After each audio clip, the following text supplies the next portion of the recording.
Bien, Dios les bendiga a todos una vez más. Estamos reunidos en la casa del Señor y creemos que vale la pena estar en la casa de Dios. ¿Cuántos dicen amén? Amén. ¿Cuántos vinieron sin Biblia? Levanten su mano. ¿Quiénes trajeron sus Biblias? ¿No todos trajeron Biblia hoy? Ok, diga un amén si trae una Biblia en su mano. Y los que no tienen pueden compartirlos con los que no tienen, por favor, en este día, para que todos podamos leer de la palabra del Señor.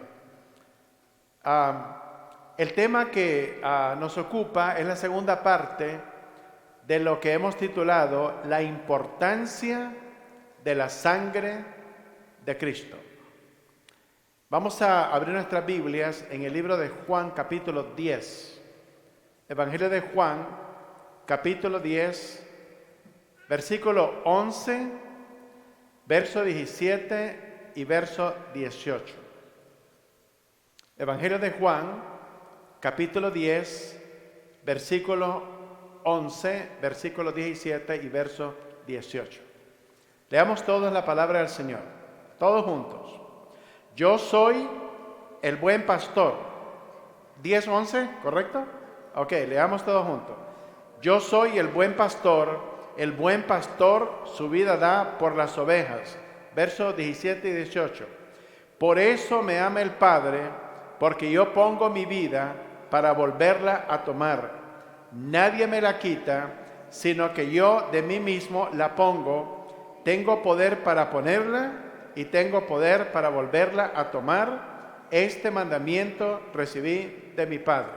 Eterno Dios, al abrir tu palabra, te suplicamos que nuestros corazones sean abiertos a la verdad eterna de tu palabra y que ella quede grabada en nuestros corazones y produzca frutos para honra y gloria a tu nombre. En Cristo te lo suplicamos. Amén y amén. La Biblia dice, Jesús declara, yo soy el buen pastor. No el mal pastor, el buen pastor. Quiere decir que hay pastores que son malos, que no tienen la intención de preocuparse por el bienestar espiritual de las personas bajo su cargo, ni por la salvación de esas almas, menos enseñarles la verdad de Jesucristo. En esta iglesia no intentamos entretener absolutamente a nadie. No intentamos ser populares. Intentamos comunicar, predicar y proclamar la verdad del Evangelio de Jesucristo como ha sido inspirada por el Espíritu Santo a los apóstoles y a los profetas de la Biblia. Entonces Jesús dice, yo soy el buen pastor. El buen pastor su vida da por las ovejas. Por eso me ama el Padre, porque yo pongo mi vida para volverla a tomar. Nadie me la quita, sino que yo de mí mismo la pongo. Tengo poder para tomarla y tengo poder para volverla a tomar. Este mandamiento recibí de mi Padre. Existen por lo menos 5 diferentes Cristos. Repito, existen por lo menos 5 diferentes Cristos. Algunos de ustedes ya me están viendo arriba de los lentes para ver con qué voy a salir.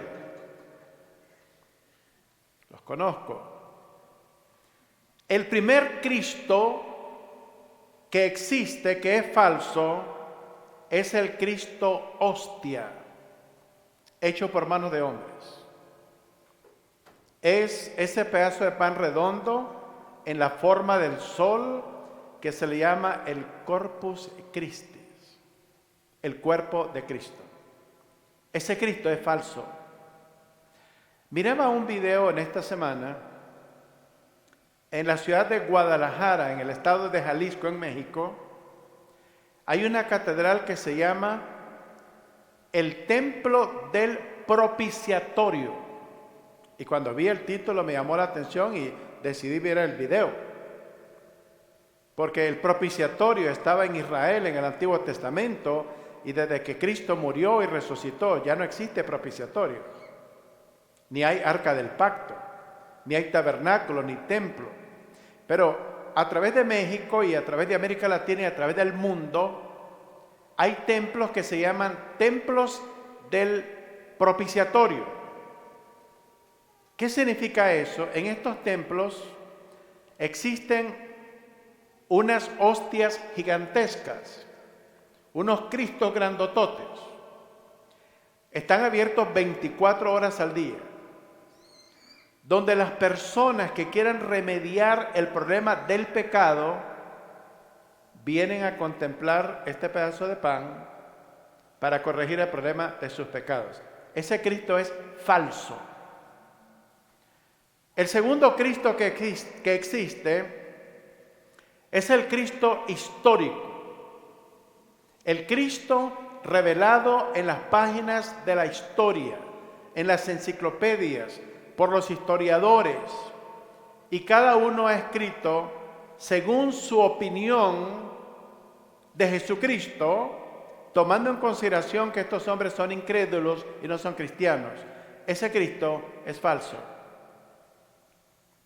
El tercer Cristo que existe es el Cristo revolucionario, el Cristo comunista, que proclaman todos estos revolucionarios en América Latina: Fidel Castro, Daniel Ortega, Hugo Chávez, Nicolás Maduro, Evo Morales.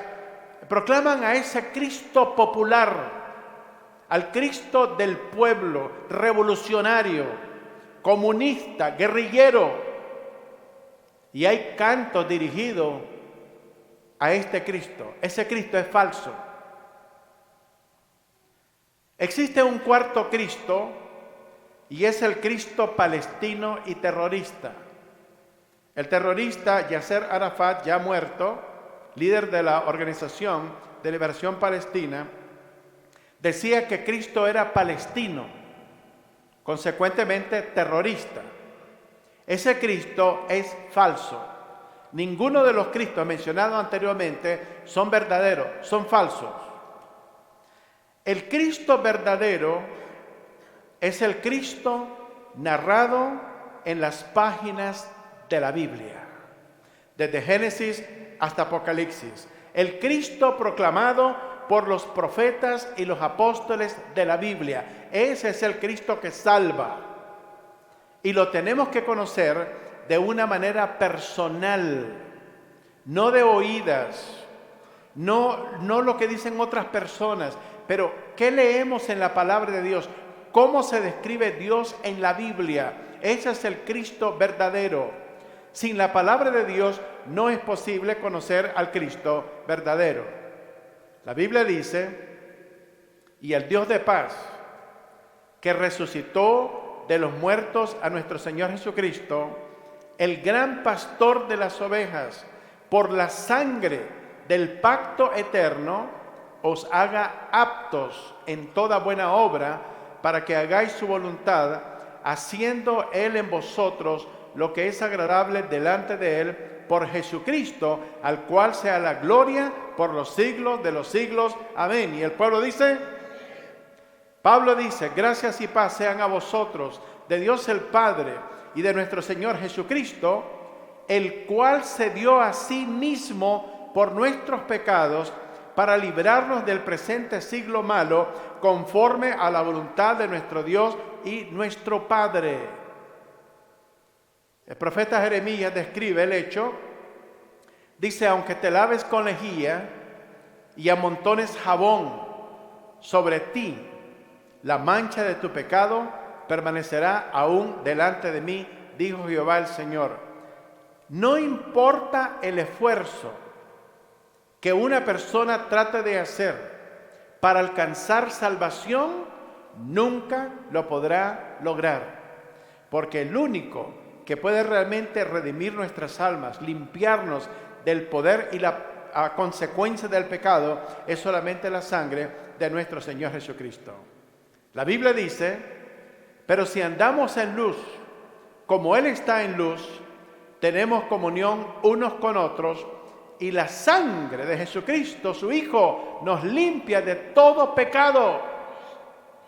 No hay psicólogo, no hay psiquiatra, no hay consejero profesional que pueda ayudarnos a librarnos del pecado, de la carga, de la culpabilidad del pecado.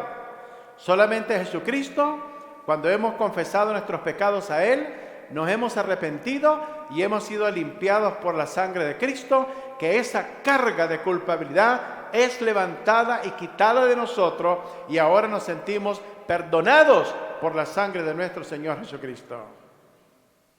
Dice la Biblia, de donde ni aún el primer pacto fue instituido sin sangre. No hay ningún sacrificio que Dios pueda recibir que haya sido sin sangre. Por lo tanto, es una pretensión satánica tratar de sacrificar a Cristo en un altar sin sangre, diciéndole: aquí te ofrecemos el sacrificio de tu Hijo, oh Dios. No, Jesús se ofreció a sí mismo. Tenemos que remarcar ese hecho. La Biblia dice que Cristo se ofreció a sí mismo. Nadie lo ofreció. Por lo cual también Jesús, para santificar al pueblo mediante su propia sangre, padeció fuera de la puerta. Veamos en primer lugar, Jesús muere en lugar del pecador. Usted y yo estábamos bajo una sentencia de muerte. En un momento veremos el texto bíblico. Veamos Génesis capítulo 2, versículo 17. Génesis capítulo 2, versículo 17. Cuando Dios coloca a Adán y Eva en el huerto del Edén, les pronuncia un decreto, una orden, un mandamiento, y les dice, leamos todos juntos: mas del árbol de la ciencia del bien y del mal no comerás, porque el día que de él comieres, ciertamente morirás. Usted puede ser ateo, comunista, guerrillero, terrorista, palestino, católico, budista, zoroastrista, confucionista, lo que quiera ser. Usted no puede negar la palabra de Dios.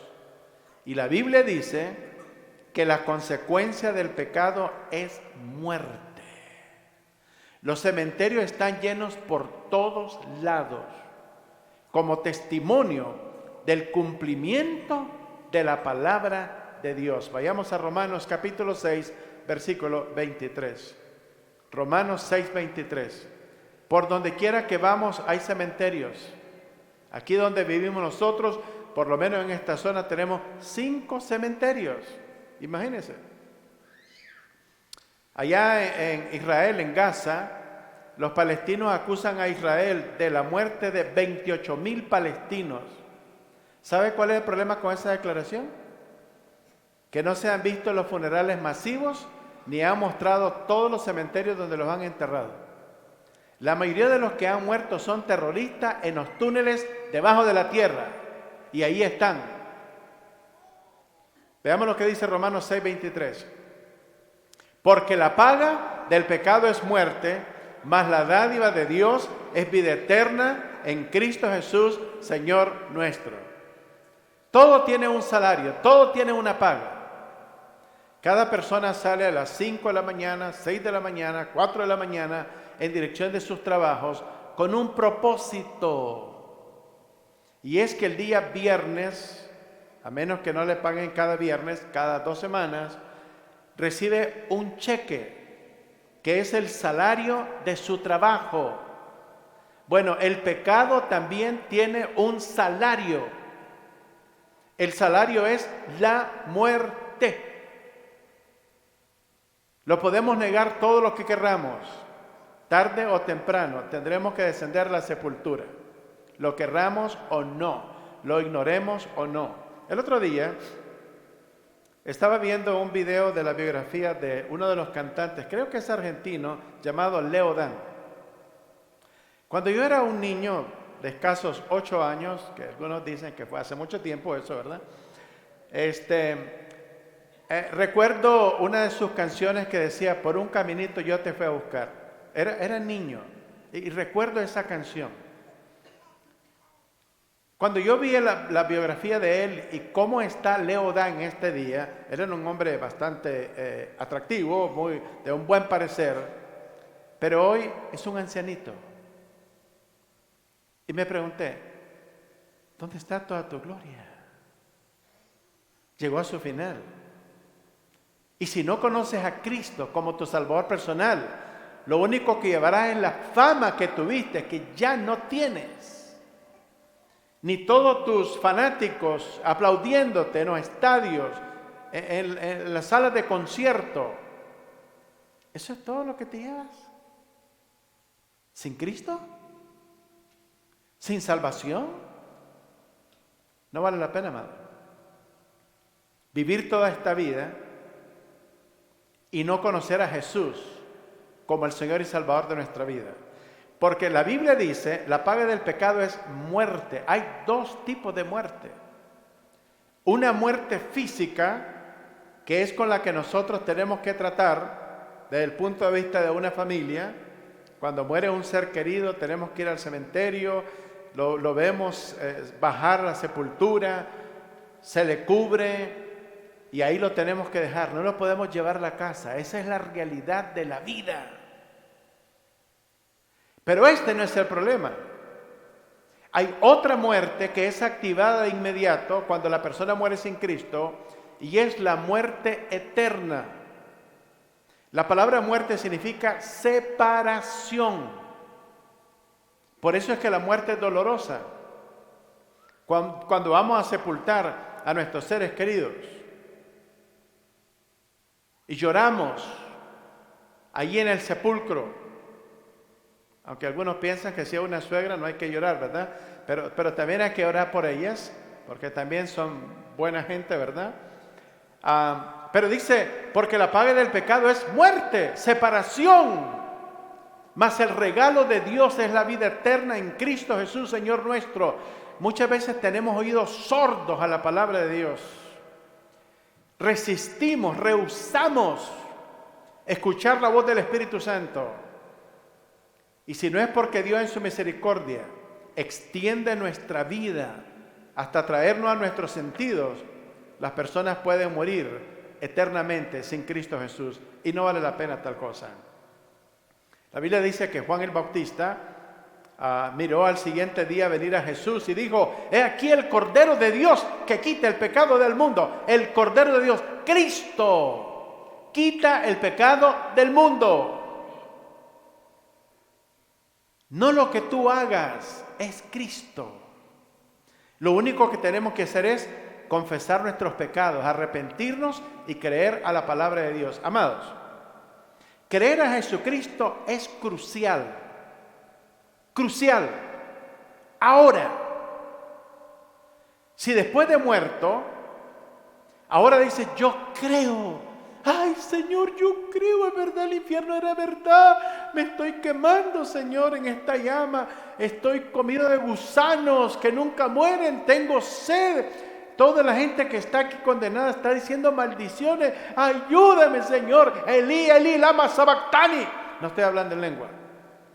Estoy hablando en arameo. Jesús dijo, Elí, Elí, lama sabactani en la cruz. Dios mío, ¿por qué me has desamparado? Si tú no confiesas a Cristo ahora, lo vas a clamar después de la muerte y Él no te escuchará. Tu clamor no tendrá ningún valor. Es ahora que tenemos que clamar. Ahora es que tenemos que creer la palabra de Dios. Eso es lo que es fe. Fe es la certeza de lo que se espera, la convicción de lo que no se ve. Reconocer que Cristo es la verdad. No un hombre, no una religión, no una institución. Cristo y solamente Cristo. Dice la Biblia, porque la sangre de los toros y de los machos cabríos no podían quitar el pecado. Solamente Cristo lo puede quitar. Por eso es que el sistema católico romano es un sistema antibíblico, anticristiano, contra Cristo, contra su palabra. Por más que pretenda decir que ellos son la primera iglesia y la única que Jesucristo fundó, la Biblia dice que solamente la obra de Cristo nos puede redimir. Solo su sangre nos puede salvar. Cuando enseñamos algo contrario establecido en la palabra de Dios, estamos pervirtiendo el evangelio de nuestro Señor Jesucristo. Veamos Romanos capítulo 6, versos del 9 al 10. Romanos capítulo 6, del 9 al 10. Por eso tenemos que estar sujetos a la palabra de Cristo. Predicar la palabra de Cristo, nunca negociar, nunca comprometer la palabra de Dios por las cosas de este mundo que son temporales y pasajeras. Veamos lo que dice el verso número 9. Todos leyendo. Sabiendo que Cristo, habiendo resucitado de los muertos, ya no muere. Oiga bien, oiga bien. Habiendo resucitado entre los muertos, ya no muere. ¿Cómo es posible que en este momento, en algún lugar del planeta, un sacerdote está sacrificando a Cristo en la misa? La Biblia dice que ya no muere. Entonces, estos hombres, siervos de quiénes son? ¿De Cristo o del anticristo? Mire lo que dice el texto, el resto del texto. La muerte ya no se enseñorea más de él.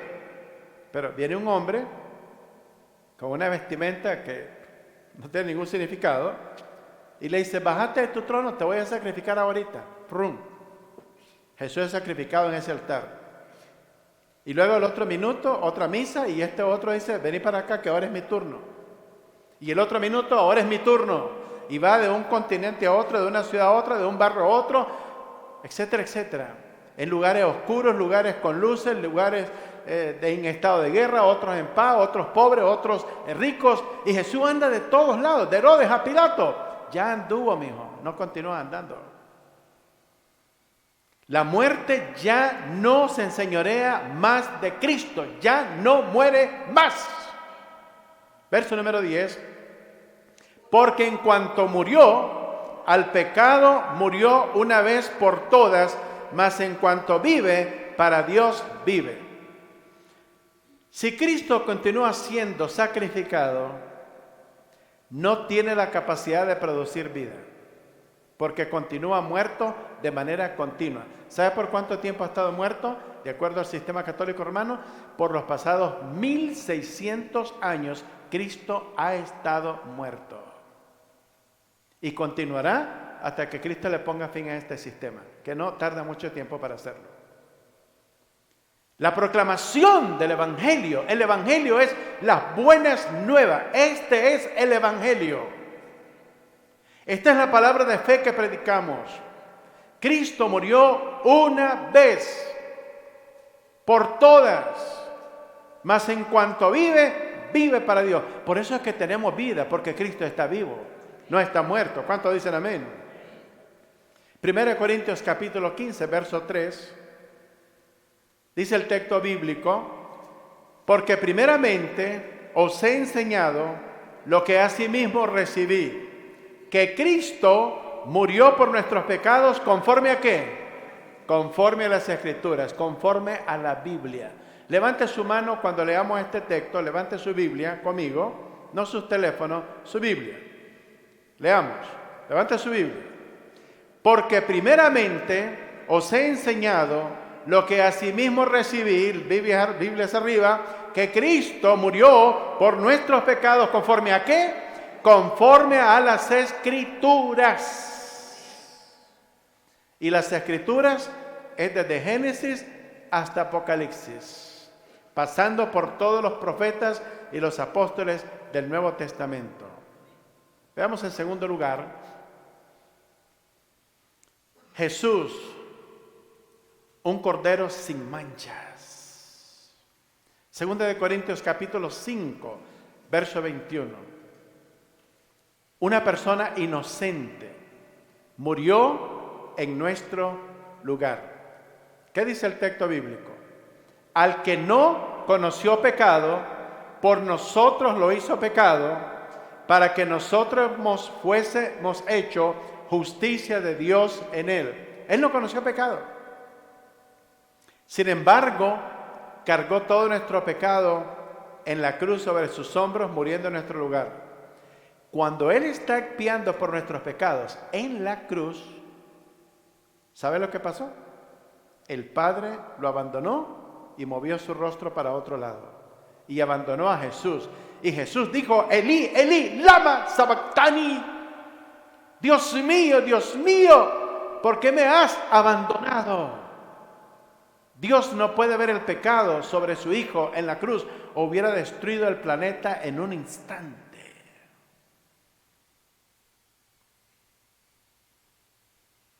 La inocencia de Cristo. Mire lo que dice Hebreos capítulo 7, versos 26 al 27. Hebreos capítulo 7, versículos 26 al 27. Jesús no solamente es sacerdote, Jesús es sumo sacerdote, y no solo sumo sacerdote, sino que es gran sumo sacerdote. No hay nadie más arriba de Él, ni nadie abajo de Él. Se acabó el sacerdocio del Antiguo Testamento. Llegó a su final con la muerte de Cristo. Y mire lo que dice el texto bíblico. Porque tal sumo sacerdote nos convenía, leamos fuerte todos, santo, inocente, sin mancha, apartado de los pecadores y hecho más sublime que los cielos. La Biblia dice que los cielos, la luna, el sol, las estrellas no son limpios delante de Dios, y Dios los va a destruir en el futuro, porque están infestados por el pecado. El diablo tiene su trono en el segundo cielo, donde están las estrellas, el sol y la luna, y tiene infestada la tierra con todos sus demonios y el pecado. Por lo tanto, Dios destruirá estos dos cielos, el primero y el segundo. Entonces, Jesús es más sublime que los cielos, más limpio, más perfecto. Verso número 27, que no tiene necesidad cada día, como aquellos sumos sacerdotes del Antiguo Testamento, de ofrecer primero sacrificio por sus propios pecados y luego por los del pueblo, porque esto lo hizo una vez y para siempre, ofreciéndose a sí mismo. ¿Qué es lo que no entendemos de la palabra de Dios? Se ofreció a sí mismo. Repítelo conmigo en voz fuerte. Se ofreció a sí mismo. Otra vez. Se ofreció a sí mismo. No es que lo ofreció nadie. Él se ofreció. Él entregó su vida por nosotros. Nadie puede decirle a Dios lo que tiene que hacer. Nadie. Ni María siquiera. De acuerdo a esta doctrina errónea, antibíblica, Él no recibe consejos de nadie, de nadie. Se ofreció a sí mismo y lo hizo de una vez y para siempre. De manera que cuando una persona está participando de una misa católica romana, está participando de una perversión de la palabra de Dios. Y la Biblia dice que toda persona que pervierte el evangelio ha sido maldecido, es anatema.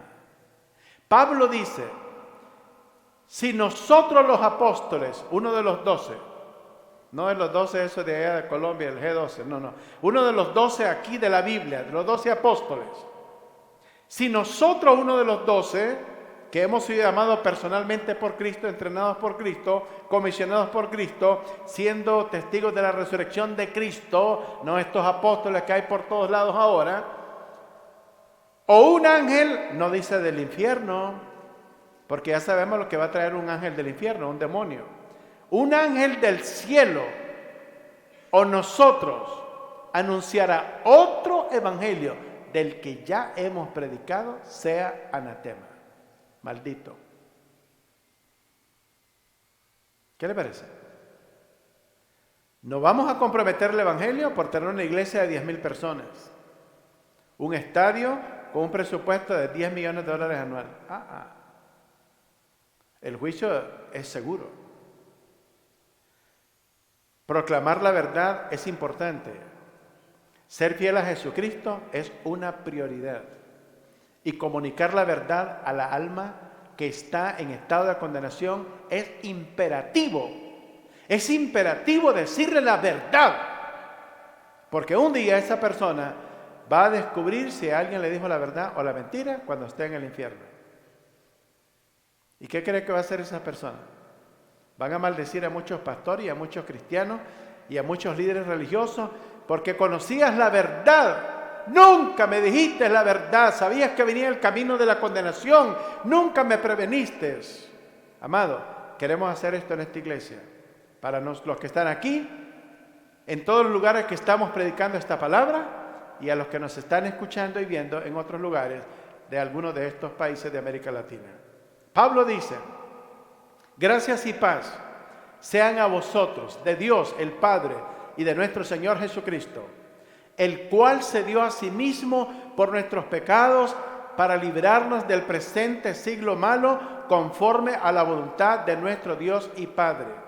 Las naciones del mundo culpan a Israel de la guerra en Gaza, diciendo que está cometiendo un genocidio, que los terroristas de Hamás, a pesar de todas las barbaries que hicieron el 7 de octubre del 2023, ellos realmente no son terroristas ni criminales. ¿Qué le parece? Las Naciones Unidas dice eso. O sea, que a estos criminales hay que darle un regalito. Dice los Estados Unidos, la Unión Europea y el Papa de Roma y todos los demás que tienen una voz internacional. Dice, tenemos que darle un estado a los palestinos para que en el futuro, bien armados, ahora con aviones y bombas atómicas, los acaben a ustedes, desde el río hasta el mar. No necesitamos otro ejemplo más. Porque si no tratamos a esta gente como lo que son, luego veremos esto en nuestras propias ciudades y en nuestros barrios de nuestra nación. Estaba leyendo la Constitución de Hamás en español. Son criminales. Lo que llaman el Charter de Hamás o la Constitución. Uno de sus propósitos fundamentales de existir es exterminar al pueblo de Israel. Lo tienen en forma escrita en inglés, en árabe y en español. ¿Necesitamos algo más? ¿O queremos que nosotros seamos los próximos asesinados de nuestros hijos y nuestros nietos y nuestros jóvenes? ¿Cuándo vamos a abrir los ojos? La Biblia dice que Cristo vino para liberarnos del presente siglo malo. Solo hay una manera de escapar a este mundo lleno de violencia por todos lados. Entrevistaban al embajador de Israel en Nigeria. Y allá los nigerianos tienen problemas con el terrorismo de los Boko Haram, que llegaron a una escuela y se llevaron a todas las niñas de la escuela para hacer las prostitutas. Y con todo y eso, el entrevistador estaba culpando a Israel y del lado de Hamás, cuando ellos tienen terrorismo en su propio país. Vivimos en un mundo ciego, en un mundo malo, donde a lo bueno se le llama malo y a lo malo se le llama bueno, dice la palabra del Señor. Veamos 1 de Pedro, capítulo 3, verso 18. 1 de Pedro, capítulo 3, versículo 18. Oiga bien lo que dice la palabra del Señor, todos leyendo. Porque también Cristo padeció, ¿cuántas veces? ¿Por qué? Por los pecados, el justo por los injustos, para llevarnos a Dios, siendo a la verdad muertos en la carne, pero vivificados en espíritu. Cristo murió una sola vez por los pecados. ¿Qué es lo que no entendemos? Cualquier desviación de lo que está escrito en la palabra del Señor tendrá consecuencias eternas. Veamos en tercer lugar, la muerte de Cristo fue profetizada. Es decir, Jesús no muere de manera accidental. La muerte de Cristo no se le salió de las manos al Padre. No. Mire lo que dice la Biblia en Apocalipsis capítulo 5, versículo 6. Antes que Jesús muriera en la cruz, mire lo que dice la Escritura. Apocalipsis 5:6. Y miré, y vi que en medio del trono y de los 4 seres vivientes, y en medio de los ancianos, estaba en pie un cordero como inmolado, que tenía 7 cuernos y 7 ojos, los cuales son los 7 espíritus de Dios enviados por toda la tierra. Ya había un cordero como que ya había sido inmolado antes de ir a la cruz, y ese es Jesús. ¿Sabe por qué? Porque en el atributo de omnisciencia de Dios, omni, todo, ciencia, conocimiento, en el atributo de que Dios lo conoce todo. Es más, Dios sabe lo que usted está pensando con relación a este mensaje. Dios sabe si usted está rechazando en su mente la palabra de Dios o está diciendo, pastor, amén, no a mí, a la palabra de Cristo. No podemos engañar a Dios. Él sabe lo que es nuestro corazón.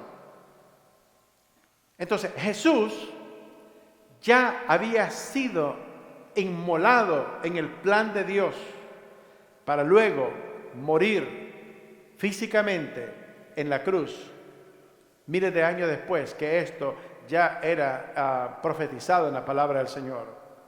Dice la Biblia que Él nos escogió antes de la fundación del mundo para que fuésemos santos y sin mancha delante de Él.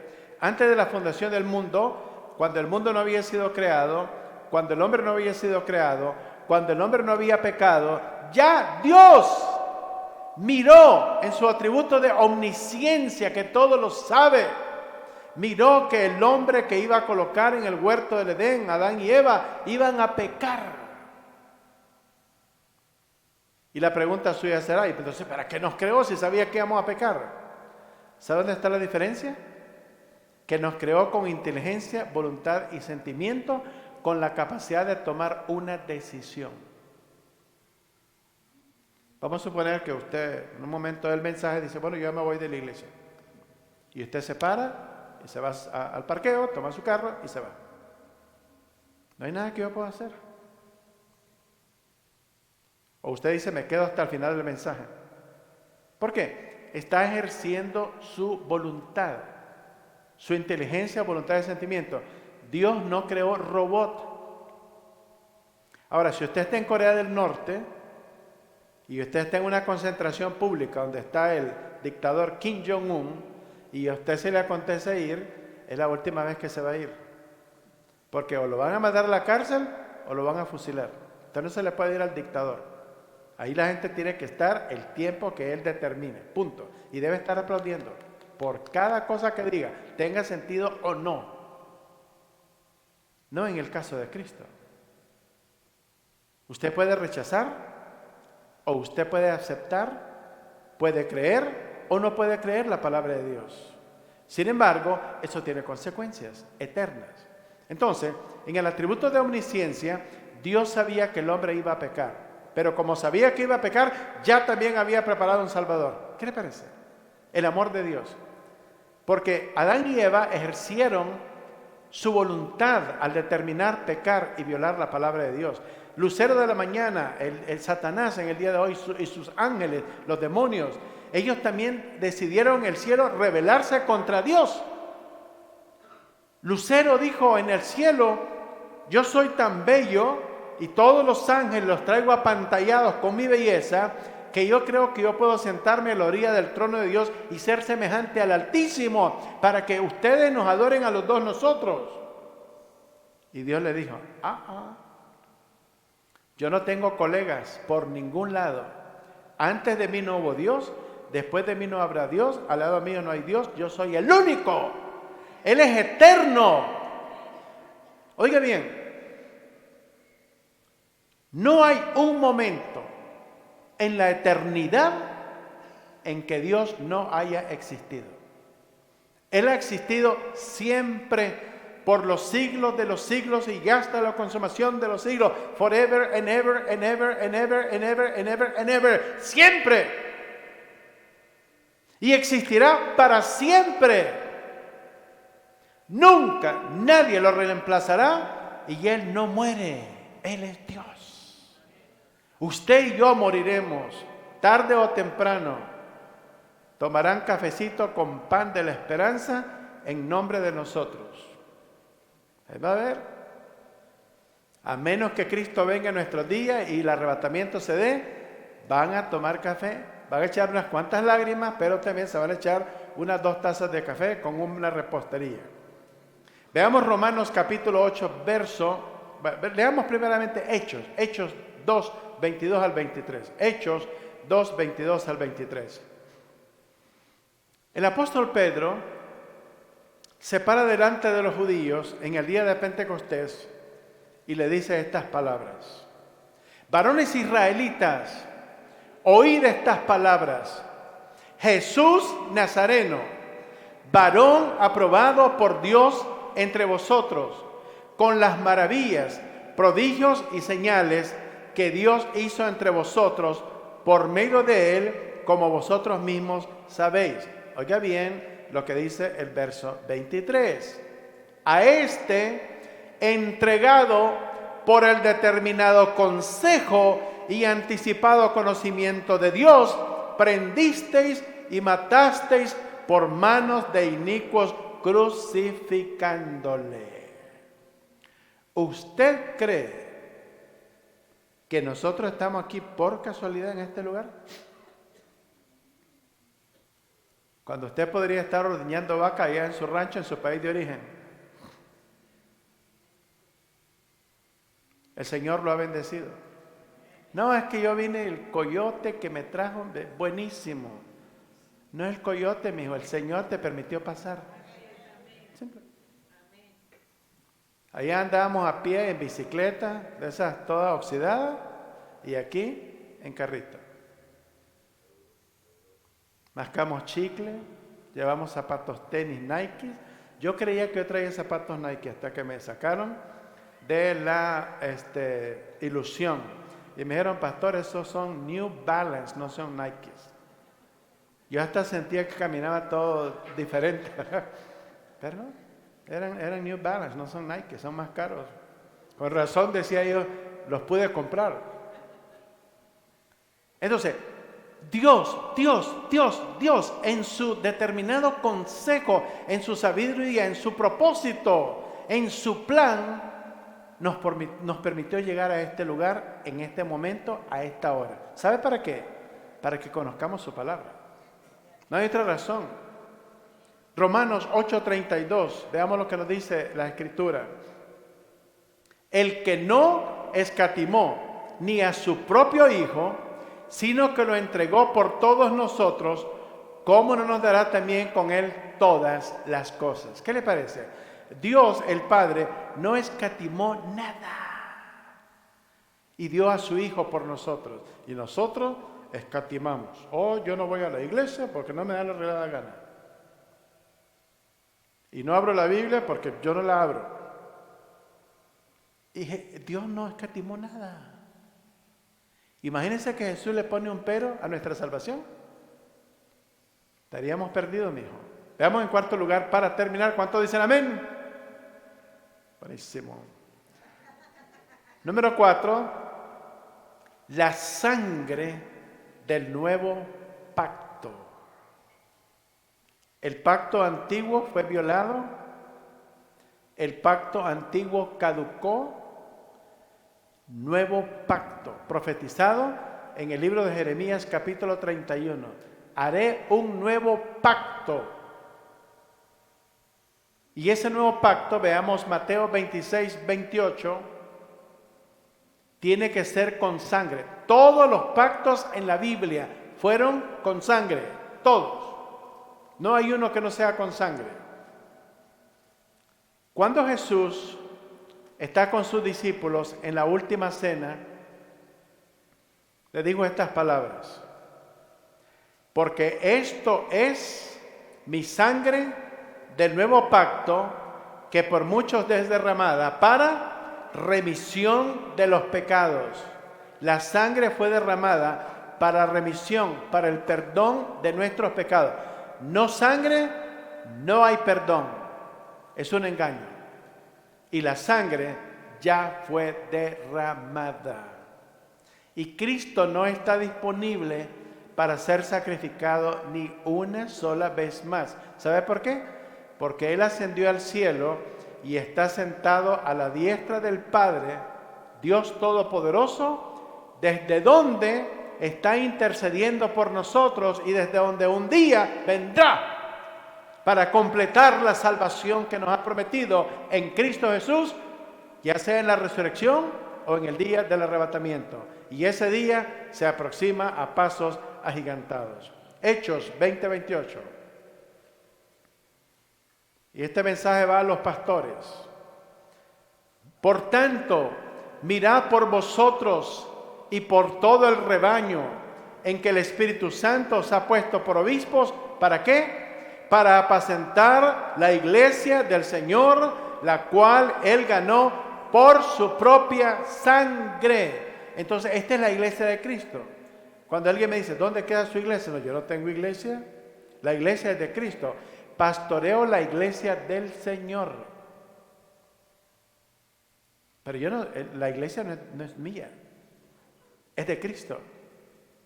Cristo es la cabeza de la iglesia. Cristo murió por la iglesia. Cristo derramó su sangre por la iglesia. Él la compró, la ganó con su propia sangre.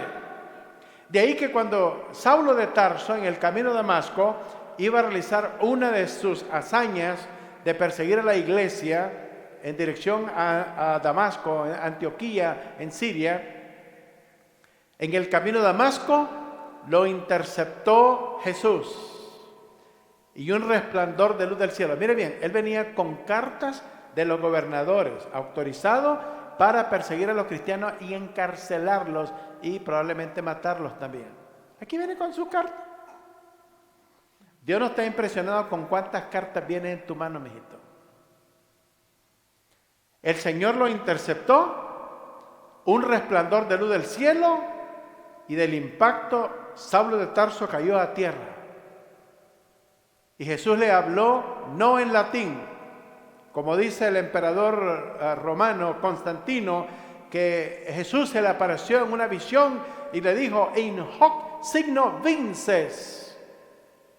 El Espíritu Santo no usa el latín en la Biblia. Ese es el idioma del anticristo. Pablo dice que el Espíritu Santo le habló en lengua hebrea y le dijo, Saulo, Saulo, ¿por qué me persigues? Y dijo, ¿quién eres, Señor? ¿Cómo sabes mi nombre? ¿De cuándo te he perseguido a ti? Dice, al perseguir a la iglesia, me persigues a mí. Perseguir a la iglesia de Cristo es un asunto personal con Cristo. Perseguir a la nación de Israel es un asunto personal con Cristo también. Dura cosa te es dar cosas contra el aguijón. Levántate. Y cuando le dice esto, Saulo de Tarso, si hay personas que dicen que ven al Señor a cada rato. Hay una señora que me dijo un día, ay, el Señor se me sentó aquí ayer, aquí estaba en esa mesa, ahora se me sigue mi Señor. Y la señora seguía igual con su vida pasada. No, pues el Señor no se le presentó, mijita. Porque el Saulo de Tarso, cuando el Señor se le presentó, le dijo, ¿qué quieres que haga, Señor, temblando? Levántate. Vete a la calle derecha, que ahí se te dirá lo que debe de hacer. Ahí hay un hombre que ora por ti que se llama Ananías. Y Saulo, con ayuda de otras personas, porque ahora va ciego. Si hay personas que tienen, el Señor se le aparece en la casa y ven bien, 20/20 la visión. Saulo vio a Jesús ciego por 3 días. Le habló en hebreo. Y al Constantino, el Señor le mostró una cruz que la puso en el escudo de armas de todos los soldados romanos.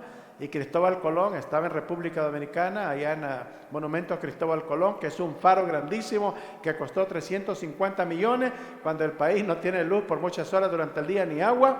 Y allí Cristóbal Colón tiene una inscripción que dice que el Señor lo mandó a sembrar cruces por toda América Latina. ¿Cruces? Jesús le dijo a los discípulos que fueran a predicar la palabra. ¿Quién le habló a Cristóbal Colón? ¿Quién le habló a Constantino? A Saulo Jesús le habló. Cuando llega a la casa de Ananías, El Espíritu Santo le dice a Ananías, Ananías, aquí viene un hombre para hablar contigo. Se llama Saulo de Tarso. Señor, ¿que no sabes lo que ese hombre ha hecho con tu iglesia? Inmediatamente se asustó, porque sabía lo que era Saulo de Tarso.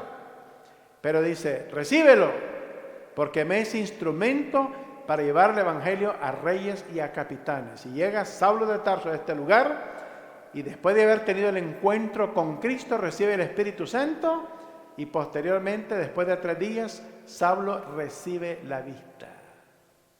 Ahora es Pablo, el apóstol Pablo, el más grande de todos los apóstoles. Y sale Pablo a la calle a predicar el evangelio. Nadie se le acercaba, mijito, porque pensaban que era un truco nuevo el que te traía ahora para arrestar a los cristianos. Y los discípulos tampoco querían saber nada con Pablo, pero Pablo se esforzaba para demostrarles que Cristo lo había cambiado. Y parece que el apóstol Pablo queda con ese estigma el resto de su vida, porque en cada carta de las 13 que escribe en el Nuevo Testamento está reafirmando: Pablo, apóstol de Jesucristo, llamado a ser apóstol, no por hombre, sino por Cristo, recibí el evangelio de Cristo Jesús. Todas las cartas de Pablo empiezan con esa cosa. Reafirmando constantemente, dice: yo realmente soy como un abortivo. Por nadita ni conozco el evangelio. Yo no soy digno de ser llamado apóstol. Perseguía a la iglesia. Durante toda su vida tenía ese estigma de haber perseguido a la iglesia de Cristo, y estuvo a los pies de Esteban, el primer mártir de la iglesia, cuando estaba siendo apedreado y muerto. El apóstol Pablo, o Saulo de Tarso, estaba a los pies, y pusieron las ropas de Esteban a los pies de Saulo de Tarso. Consintió en la muerte del primer mártir de la iglesia en la historia. Pero Cristo lo cambió. Cristo lo cambió. Pablo está en el cielo. Lo veremos. Hablaremos con él. Hay tantas cosas que vamos a hablar con el apóstol Pablo. No malas, sino fue el escritor de la mayor cantidad de doctrinas en el Nuevo Testamento. 13 cartas, más del 50% del Nuevo Testamento, escrito por el apóstol San Pablo. El único que fue al cielo y regresó. No sabe si fue en visión, o si fue en espíritu, o si fue en cuerpo. No sabe, dice, pero fui al tercer cielo y vi cosas y oí cosas que no les da al hombre expresar. Cuando vino a la tierra, no pudo decir nada. Y hay personas que tienen visión, que van al cielo, vienen contando todo lo que vieron y lo que oyeron, y también el Señor les da chance de ir al infierno, y allá miran a fulano de tal, a perenceo de mengano, y vienen contando todo. Y Saulo de Tarso no puede decir una sola palabra de lo que vio y oyó, pero transformó su vida. Amados, dependamos de la palabra escrita de Dios, no de embaucadores, de profetas falsos y apóstoles falsos y personas que reciben revelaciones todos los días. Aquí está la revelación, en las páginas de la Biblia. Usted quiere conocer a Cristo, abra su Biblia, estúdiela, venga a la casa de Dios para crecer espiritualmente y que usted pueda confirmar lo que dice la palabra del Señor. Vamos a orar. Padre, en esta hora, bendice tu palabra en nuestros corazones, bendice a nuestros oyentes, a nuestros hermanos, y que podamos alcanzar a cada persona con el poder del evangelio de Cristo Jesús.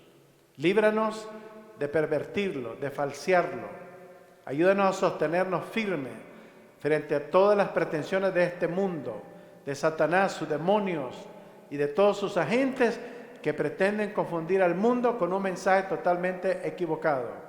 Señor, te rogamos que bendigas a tu pueblo, mayormente cuando vemos que aquel día se aproxima. Que podamos, Señor, con determinación llevar tu palabra a los que no te conocen. En el nombre de Cristo te lo suplicamos y oramos. Amén y amén.